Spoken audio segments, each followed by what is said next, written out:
نحمدہ و نصلی علی رسولہ الکریم۔ کائنات کے امام محمد رسول اللہ صلی اللہ علیہ وآلہ وسلم کا ایک فرمان آپ کے سامنے لایا ہوں، جو حدیث صحیح البخاری کے اندر ہے۔ نبی علیہ السلام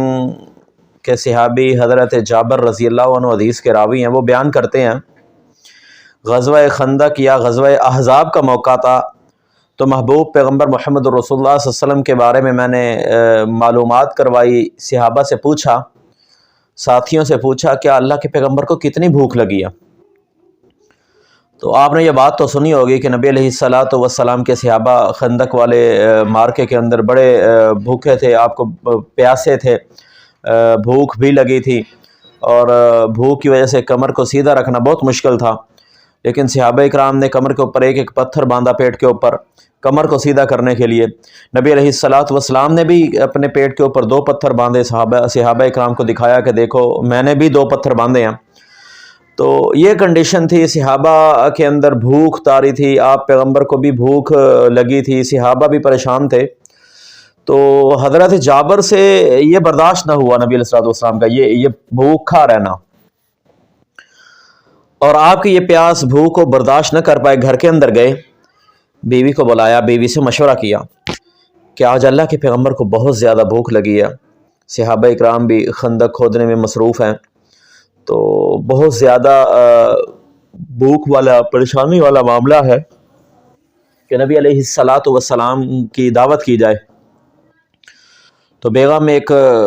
گھر کے اندر سے ایک تجوری، ایک تھیلا لے کے آئی، تو اس میں سے 1 سا جو تھے، تو گھر کے اندر ایک چھوٹا بکری کا بچہ تھا، وہ کھڑا تھا۔ تو مشورہ یہ پایا کہ ہم یہ کرتے ہیں، اس بکری کے چھوٹے بچے کو ذبح کرتے ہیں، اور آپ یہ جو 1 سا جو ہے اس کو آپ چکی میں پیس لو، یہی بنا کے اللہ کے پیغمبر کی ہم دعوت کر دیتے ہیں، اللہ کے پیغمبر آ جائیں گے، آپ کے 1-2 صحابہ اکرام آ جائیں گے، سیر ہو کے کھانا کھا لیں گے۔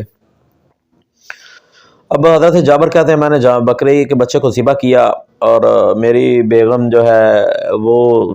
دانے جو تھے اس کے جو کے، اس کو چکی کے اندر پیسنا شروع کر دیا۔ اب میں نے اتنی دیر میں جانور کو ذبح کر لیا، اب میری بیگم نے بھی وہ آٹا بنا لیا، تو اب میں نے بوٹیاں بنا کے ہانڈی کے اندر ڈال کے چولہے کے اوپر رکھ دی، اور میری بیگم مجھے یہ کہنے لگی جاؤ اللہ کے پیغمبر کو دعوت دے کر کے آؤ،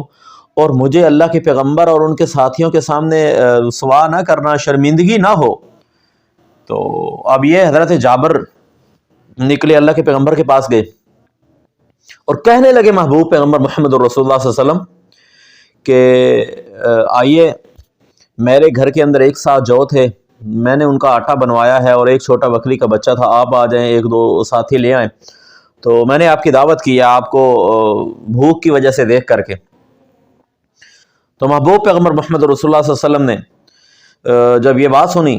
تو آپ نے پوری اہل خندق والوں کو، یا اہل الخندقی، پورے اہل خندق یعنی کہ وہ کھودنے والے، غزوہ احزاب کے موقع پر خندق کھودنے والے جتنے بھی ساتھی تھے،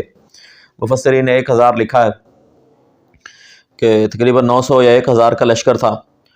تو سب کو نبی علیہ السلام نے بلا دیا، آؤ بھائی سارے آ جاؤ، اور آج جابر بن عبداللہ رضی اللہ عنہ کے گھر کے اندر دعوت ہے، سب کی آئیں۔ تو حضرت جابر کہتے ہیں میں بڑا پریشان ہو گیا کہ میں نے اللہ کے پیغمبر کو کہا 1 سا جو تھے، 1 سا ہی میری وہ آٹا تھا، اور چھوٹا سا بکری کا بچہ تھا، تو اتنے سارے لوگ آ جائیں گے، کھانا کس طرح پورا ہوگا؟ تو یہ پریشان تھے۔ ادھر سے بیگم نے بھی یہ بات کر دی کہ اللہ کے پیغمبر کو آہستہ سے بات کیجیے گا، میں اللہ کے پیغمبر کو اور اس کے 1-2 ساتھی آ جائیں تو کھانا پورا ہو جائے گا، لیکن زیادہ صحابہ کرام نہیں کھا پائیں گے۔ تو اب یہ ہوا معاملہ کہ جابر بن عبداللہ کو نبی صلی اللہ علیہ وسلم کہنے لگے اچھا جابر اب گھر جاؤ، تب تک روٹیاں نہیں پکانی شروع کرنی جب تک میں اللہ کا پیغمبر نہ آ جاؤں، اور ہانڈی کو چولہے سے بھی نہیں اتارنا جب تک میں نہ آ جاؤں۔ اب ادھر اللہ اعلان ہو گیا، سارا لشکر، سارے لوگ جمع ہو گئے، نبی علیہ السلام نے بلا لیا، اب یہ حضرت جابر کے گھر کی طرف جا رہے ہیں، تو محبوب پیغمبر محمد رسول اللہ صلی اللہ علیہ وسلم آئے، آپ نے کہا بلائیے روٹی پکانے والی کو، اور بلا لیا گیا۔ آپ نے اپنا لعاب مبارک، جو میری بات کرنے کا مقصد تھا، آپ کے لعاب کے اندر اللہ نے اتنی برکت رکھی ہے، اتنی شفا رکھی ہے۔ ادھر حضرت علی رضی اللہ عنہ کو نبی علیہ السلام نے آنکھوں کے اندر یہی لعاب ڈالا تو اللہ نے شفا دے دی۔ تو کہنے کا مقصد یہ ہے کہ آپ نے لعاب مبارک اس آٹے کے اندر ملایا، اور روٹیاں پکانے والی روٹیاں پکاتی جا رہی ہے اور 1000 کا لشکر ہے اور وہ کھانا کھا رہا ہے اور جا رہا ہے. ہانڈی چولہے کے اوپر ہے, آپ نے تھوڑا سا لعاب ہانڈی کے اندر بھی ڈال دیا. اب سالن اور روٹیاں ایک ساتھ, آٹا تھا اور چھوٹا سا بکری کا بچہ تھا. یہ اندازہ کر لیں کہ 900 یا 1000 کا لشکر کھانا کھا کے چلا گیا. اور حضرت جابر رضی اللہ تعالیٰ عنہ کہتے ہیں کہ جب میں نے بیگم کو آ کے یہ بتایا نا کہ اللہ کے پیغمبر نے سب کو بلا لیا, تو میری بیگم میرے ساتھ ایک تلخ لہجے سے بات کرنا شروع کر دی کہ یہ آپ نے کیا کیا. جب میں نے آپ کو کہا تھا اللہ کے پیغمبر آ جائیں, 1-2 ساتھی آ جائیں, اتنا کھانا نہیں ہے, اتنا گھر کے اندر انتظام نہیں ہے. تو جابر کہتے ہیں میری بیگم جو غصے میں بول رہی تھی, تو جب سارے کھانا کھا کے چلے گئے, ہم نے دیکھا ہماری روٹیاں بھی ویسے بن رہی ہیں اور ہانڈی بھی ویسے جوش مار رہی ہے چولہے کے اوپر. یعنی کہ اللہ کے پیغمبر کے لعاب کے اندر اتنی برکت تھی کہ سارے صحابہ کھا گئے اور روٹیاں بھی ویسے بچ گئیں اور سالن بھی بچ گیا. تو اللہ کے پیغمبر محمد رسول اللہ صلی اللہ علیہ وسلم کو اللہ تعالیٰ نے یہ ان معجزات کے ساتھ نوازا, اور یہ برکت تھی آپ کے لعاب کے اندر جو نبی علیہ السلام کو اللہ نے عطا فرمائی. تو بھائیو میرے کہنے کا مقصد یہ ہے, جس نبی کی زبان سے نکلنے والا لعاب اتنا پاکیزہ بابرکت ہے, تو اللہ تعالیٰ نے اس نبی کی ذات کو کیسے بنایا ہوگا, اس زبان سے نکلنے والی بات کو اللہ نے کتنا پاکیزہ بنایا ہوگا. تو بھائیو ہمیں بھی چاہیے کہ ہم اللہ کے پیغمبر کی سنت پر عمل کر کے اپنی زندگی کو بہتر بنا لیں اور جنت کے راستے پر گامزن ہو جائیں. اللہ تعالی ہمیں عمل کی توفیق عطا فرمائے. اقول قولی ھذا استغفر اللہ لی ولکم ولسائر المسلمین.